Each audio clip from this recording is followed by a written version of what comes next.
press the bell icon on the YouTube app and never miss. सभी को जय हिंद दोस्तों, आप सभी का हार्दिक स्वागत है जय हिंद रिएक्शंस पे। आशा करता हूं कि आप सभी लोग बहुत अच्छे होंगे। तो आज हम आपके लिए एक लेटेस्ट और एक बहुत ही इंटरेस्टिंग वीडियो लेकर आए जिसमें आप देखेंगे मशहूर पत्रकार मुजफ्फर चौधरी जी को, जो कि पाकिस्तान में रह के हिंदुओं के लिए आवाज उठाते हैं, और उनके स्पेशल गेस्ट होंगे डॉक्टर प्रदीप पवार साहब, जो कि हैं तो भारतीय मूल के पर वो जर्मनी में रहते हैं और बहुत ही जबरदस्त जियोपॉलिटिकल एक्सपर्ट हैं। और उनके साथ होंगी भारत की बेटी और सुप्रीम कोर्ट की दबंग वकील, हम सबकी चहेती नाजिया लाइक खान जी। तो ये डिबेट काफी इंटरेस्टिंग और दमदार होगी, आपको बहुत कुछ जानने को मिलेगा और मजा आएगा। तो इसे अंत तक देखें और चैनल पे नहीं है तो चैनल को सब्सक्राइब कर दें। तो चलिए पहले ये वीडियो देखते हैं और अंत में इसके बारे में बात करेंगे। जय हिंद, जय भारत। Thank you. नमस्कार मुजफ्फर भाई for inviting and nice to see you Nazia once again ना। नाज़िया भाई, आपको भी नमस्कार। भारत माता की जय। दोस्तों, आज हम एक बहुत ही अहम टॉपिक है उसके ऊपर अपने जो मुअज़्ज़ज़ मेहमान हैं उनकी राय लेंगे। टॉपिक है मदरसियत की तालीम। आपने देखा होगा कि पाकिस्तान के अंदर हजारों की तादाद में मदरसा है, और जहाँ से जो लोग पढ़ के निकलते हैं वो क्या करते हैं, जैसे कि कुछ लोग, बल्कि अक्सरियत तो तालिबान जो है वो ग्रुप में शामिल हुए हैं, जिन्होंने पहले जो है वो जहाद के नाम पर वहाँ पर अफगानिस्तान में जंग लड़ी और अब वो वापस पाकिस्तान के ऊपर अटैक कर रहे हैं। इसी तरह का एक माइंड सेट जो क्रिएट किया जाता है मदरसों के अंदर, उसके ऊपर हम बात करेंगे कि पाकिस्तान के अंदर जिस तरह मदरसे हैं उसी तरीके से भारत के अंदर पाकिस्तान से भी ज्यादा मदरसे मेरे ख्याल में है। और यूरोप के अंदर जो हालात चल रहे हैं, जिस तरीके से वहां पर इस्लाम और मदरसे और मसाजिद को क्रिटिसाइज किया जा रहा है, उसके ऊपर भी हम बात करेंगे। लेकिन हम स्टार्ट करते हैं नाजिया लाइक खान से। जी बताइएगा, आपके जो मदरसे की तालीम है, मैं तो पहले ये सवाल है कि आप तालीम के ऊपर, खास तौर पर लड़कियों की तालीम के ऊपर बहुत फोकस करती हैं और बहुत आप उसको अहमियत देती हैं, तो ये बताएं कि मदरसे की तालीम आजकल के मॉडर्न दौर के अंदर उसकी कोई अहमियत है भी, या हम जो एज ए मुस्लिम हमारे जो लाखों बच्चे जो इस वक्त मदरसे में जा रहे हैं वो वहां से क्या बनकर निकल रहे हैं? देखिए, मेरी शब्दावली में मदरसा छाप जो बच्चे होते हैं वो गटर छाप हो जाते हैं, लुंगी छाप हो जाते हैं, पजामा छाप हो जाते हैं। वो बहुत रॉ वर्ड है, लेकिन यही फैक्ट है, यही बिल्कुल ट्रुथ है। अब आती है बात कि आपने हजारों मदरसे कहे हैं, आपके पाकिस्तान में है, और यहाँ पर 62,000 मदरसों का डेटा मैं खुद लेकर के बैठी हुई हूँ। देखिए मदरसा लिस्ट है ना, तो 62,000 मदरसे का लिस्ट मेरे पास है, जो सरकार के कलेजे पर चढ़ करके और राज्य सरकार के कलेजे पर चढ़ करके पैसे लेता है और बच्चों को मौलवी मुल्ला बनाता है, जिहादी बनाता है, बलात्कारी बनाता है। अब मैं स्टार्ट करूंगी आप क्योंकि मुजफ्फर भाई, प्रदीप सर तो शायद अजान का मतलब नहीं समझते होंगे जब अल्लाह अकबर पढ़ा जाता है पूरा, लेकिन आप तो समझते होंगे, बिल्कुल समझते होंगे। अजान जब होती है तो अल्लाह अकबर, अल्लाह अकबर, Allah is most great, Allah is most great. मैं पूरा नहीं उस लय में नहीं पढ़ रही हूँ। एक लाइन आता है, अशहदु अल्ला इलाहा इल्लल्लाह, I testify there is no god but Allah. यहाँ पर कोई खुदा नहीं है सिवाय अल्लाह के, ठीक है। तो पहले ही अजान से आपने बच्चे को ये समझा दिया है कि सिर्फ तुम ही जो जीवित हुए हो, तुम जो मुसलमान माँ के पेट से जन्म लिए हो, तो बस तुम ही सब कुछ हो, और बाकी जो सब है वो चाय कम पानी है, उसको कोई इज्जत देने की जरूरत नहीं। ये पहले ही समझा दिया गया। और क्योंकि हमारे इस्लाम समाज में क्या होता है, जो हम इस्लामिक लोग हैं, बच्चा पेट से निकलता है, उसको नहला धुलाने के बाद सबसे पहले अजान कान में पढ़ करके फूका जाता है, बिल्कुल है ना, और मुंह का जूठा वहीं पर खिला दिया जाता है, चाहे छुहारा, चाहे कुछ भी मीठा खा करके वो चबाया हुआ, वो गंदगी, अनहाइजीन चीजें वहीं से स्टार्ट कर दी जाती है। हिंदू धर्म के लिए, क्रिश्चियन धर्म के लिए, यहूदी धर्म के लिए, सिख धर्म के लिए, ईसाई धर्म के लिए, सबको रेतने की, सबकी बहु बेटियों को बलात्कार करने की अनुमति हमारा इस्लाम ही दे रहा है भाई, हमारा इस्लाम ही दे रहा है।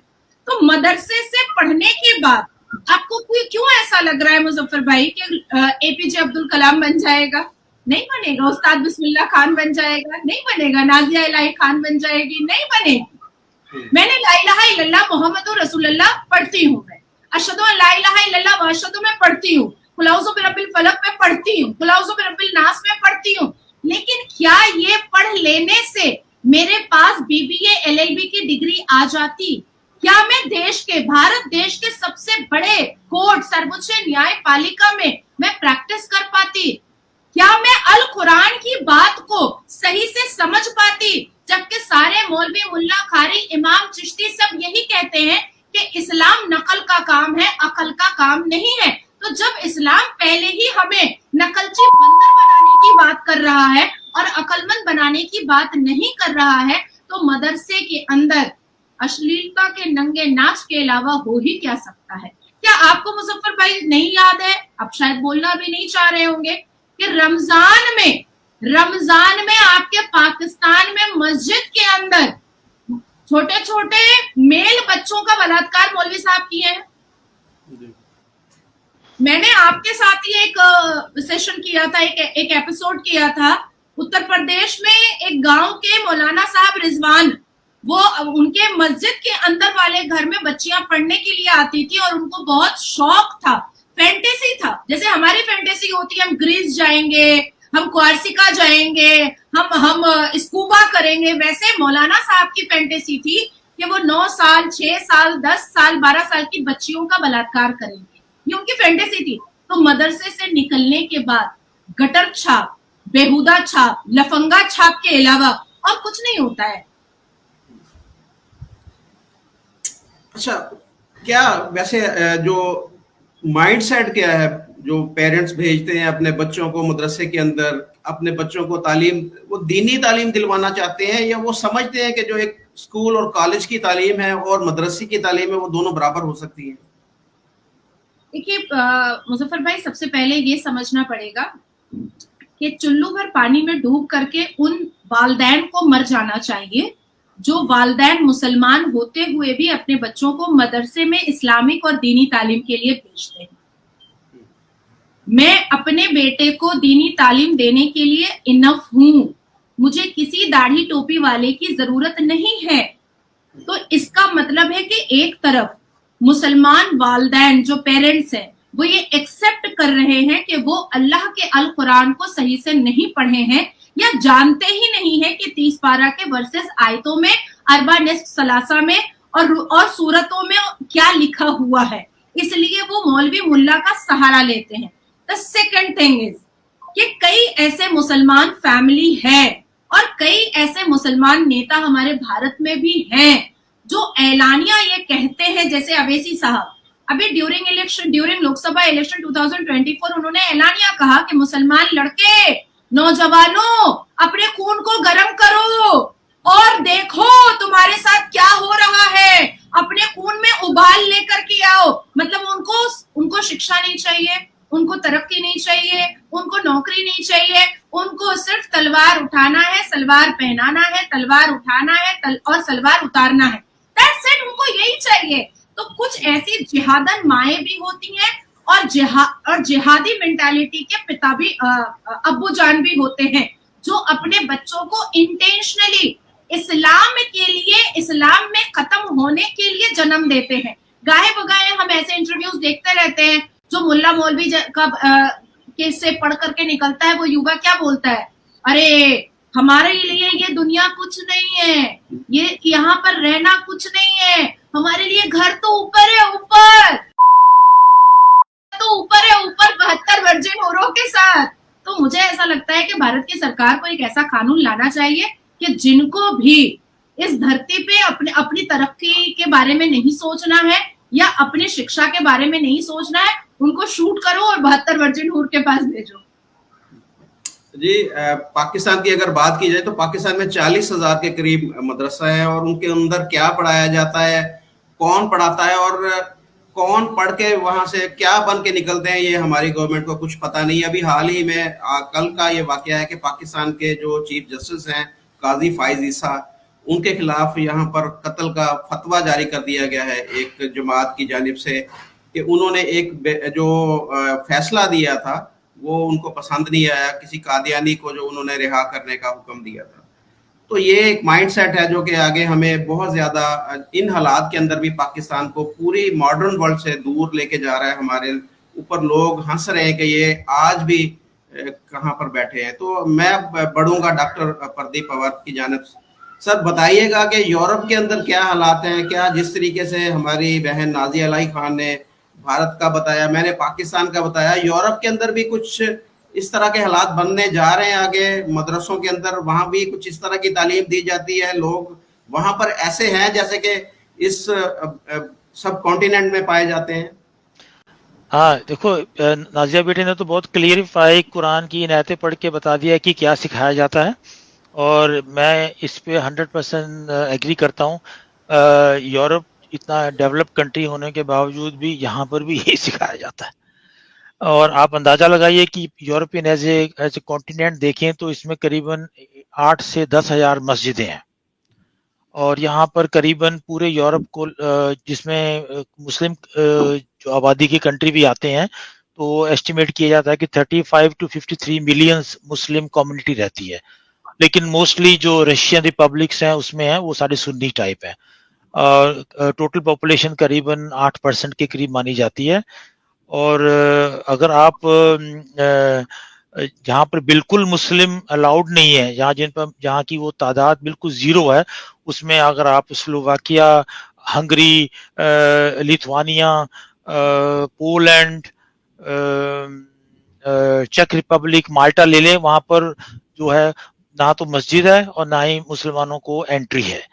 और जो बिगेस्ट पॉपुलेशन कंट्रीज में यहाँ की जो स्टैटिस्टिक्स है जो OSCE के नाम से बनाती है, उसमें उन्होंने इंडिया को as a non Muslim second biggest non Muslim country in the world का खिताब दिया है, जहां पर 140 मिलियन लोग रहते हैं, 1.4 बिलियन लोग रहते हैं।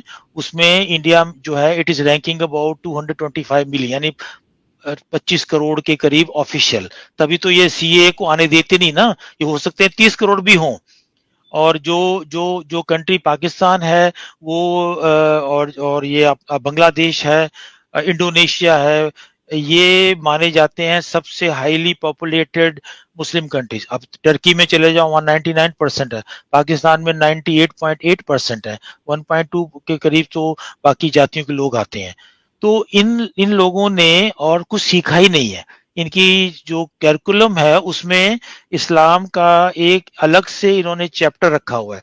इसको देखते हुए यूरोप में, जर्मनी में जहां मैं रहता हूं, यहाँ पर करीबन 3000 मस्जिदें हैं। आप ये 83.1 मिलियन लोगों का कंट्री है जो क्रिश्चियनिटी को मानते हैं। इनके कंट्री में 3000 मस्जिदें बनाई हुई हैं, और इलीगल कितनी है ये अभी तक पता नहीं लगा। और इन्होंने अभी इनके नाक में नकेल डालनी स्टार्ट कर दी है। अब हाम्बुर्ग में वो जो ब्लू मुसी उसको बंद किया गया, छापे पड़े इनके ऊपर। एक और एर्डोगान फ्रेंडली यहाँ पर एक कम्युनिटी है जिनको गवर्नमेंट ऑफ जर्मनी ने फाइनेंस भी दिया, उसको DITB बोलते हैं, उसके ऊपर भी आवाजें उठ रही हैं इसको बंद किया जाए। अब धीरे धीरे एक एंटी मुस्लिम जो एजेंडा चल रहा है, और यहाँ पर राइट विंग जो पार्टीज हैं वो कहती हैं ये हमारा कंट्री नहीं है, वो इंग्लैंड की देते हैं एग्जाम्पल्स। अब आपने देखा मैनचेस्टर में वो जिन्होंने पुलिस की लड़की को नाक मारा, और पाकिस्तान में छोटा सा क्लिप दिखा रहे हैं कि पुलिस की एट्रोसिटी हो रही है। अरे भैया उससे 30 सेकंड पहले भी दिखा दो ना। वो एक अपनी मदर को मार रहा था, दूसरे ने पुलिस ने उससे जब उससे बात की तो उसके नाक में मुक्का मार दिया। तो वो तो आर्म्ड पुलिस है। आपको पता होना चाहिए मुजफ्फर भाई, नाजिया को तो इंटरनेशनल लॉ पढ़ती है, उसको में से ज्यादा नॉलेज है। इन कंट्रीज की जो पुलिस है, जो फ्रांस की पुलिस है और ब्रिटिश की पुलिस है, जिसके पास हथियार है उसके पास मिलिट्री उसका बेस है। जब आप ये येलो वेस्ट का फ्रांस में इतना पंगा हुआ था तो पूरी दुनिया ने कहा कैसे पुलिस मार रही है। अरे भाई वो पुलिस नहीं है, वो आर्मी है, लिखा उनके पुलिस होता है। वो जैसे उठा के घुमाते हैं कमांडो की तरह आदमियों को, तो लग जाता पता। तो जो ब्रिटिश में हुआ ये भी यही हाल हुआ है। अगर आप जर्मनी के अंदर या यूरोप के अंदर कोई भी इंसिडेंट देखें, जिसने चाकू मार के गला काट दिया, बच्चे को स्टैब कर दिया, उसके पीछे एक ही मजहब का आदमी निकलेगा। तो ये पार्टीज हैं, इन्होंने अभी अपना एजेंडा पूरा चेंज कर दिया है और ये बोलते हैं ब्लॉक करो, बंद करो, इनको डिवोट करो।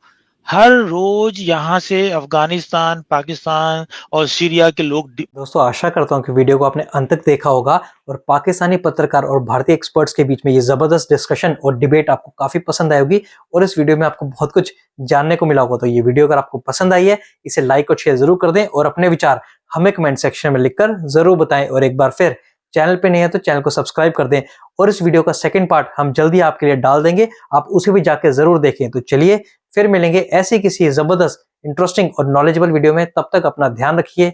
जय हिंद, जय भारत।